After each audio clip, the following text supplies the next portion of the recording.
Dami yan. Kung nasa kabila na yun, 3,000.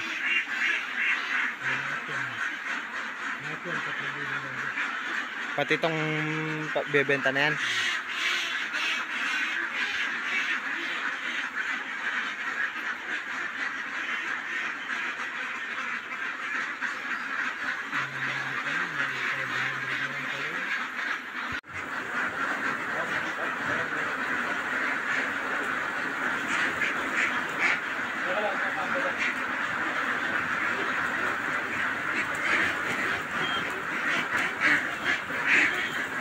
Sako.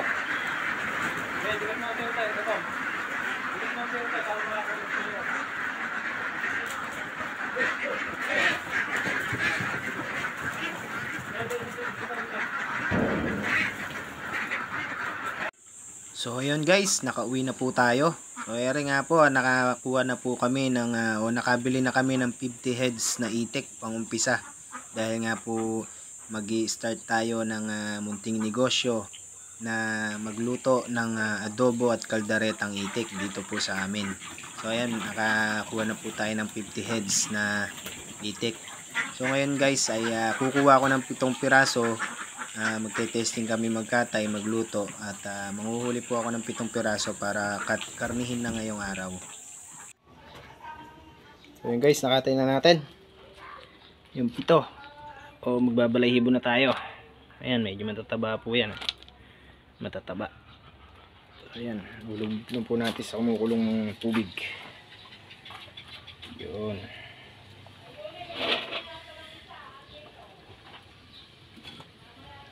Ang problema lang po rito, mahirap balahibuhan yung itik kumpara sa manok o sa bibi, lalo na pag nakatsyempo tayo nung nangungulag, yung nagpapalit ng balahibo. Kaya kailangan dito kulong-kulo yung tubig, tsaka medyo matagal ibabad para madaling balahibuhan.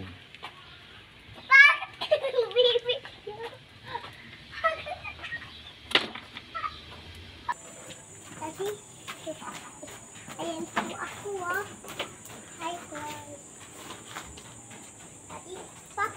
Hi guys. Mag-hi guys ka. Hi guys. Ito po yung nataba. Ito po ba yung nataba? Mainit pa. Sabihin mo sa akin lang, ano pa? Ano po ba to? Ano po, ito po ay itik. Sabihin mo sa akin lang. Itik. Sabihin mo sa akin lang. Mainit na. Hindi na nga yung mainit eh. Parang naawa ko, hindi na. Ako na, pengi na. Pengi na ako dito Pengi na ako dito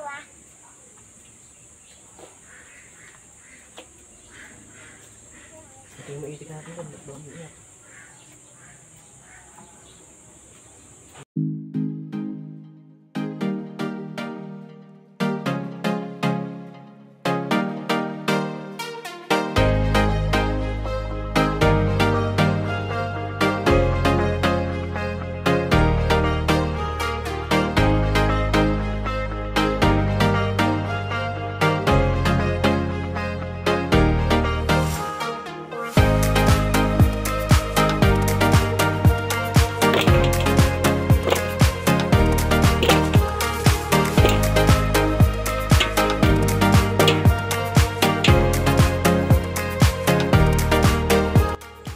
So yan guys, mas mainam din po na gamitan natin ng suplete yung mga nabalahibuan na natin na itik para mawala po yung mga maliliit na hindi na kayang tanggalin na balahibo para masunog po ng suplete. So mas maganda pong gumamit ng ganitong butane gas para mabilis po ang pagsunog sa mga balahibo.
Ito guys, mahalagang tanggalin po natin ito. Itong dalawang bilog na butil dito sa taas ng puwitan ng itik. Sa mga manok, tinatanggal din po ito sa bibi. Maanggo po kasi ito. Kaya tinatanggal. Hindi po kinakain yan. Masama po ang lasa niyan. So, ganyan po ang itsura niya.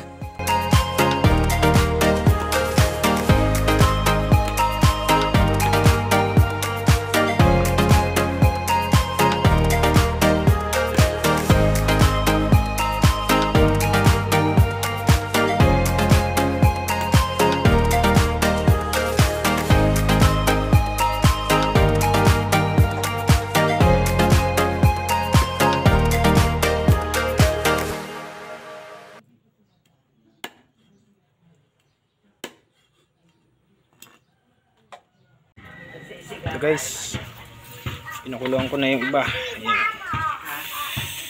Ayan. Yun.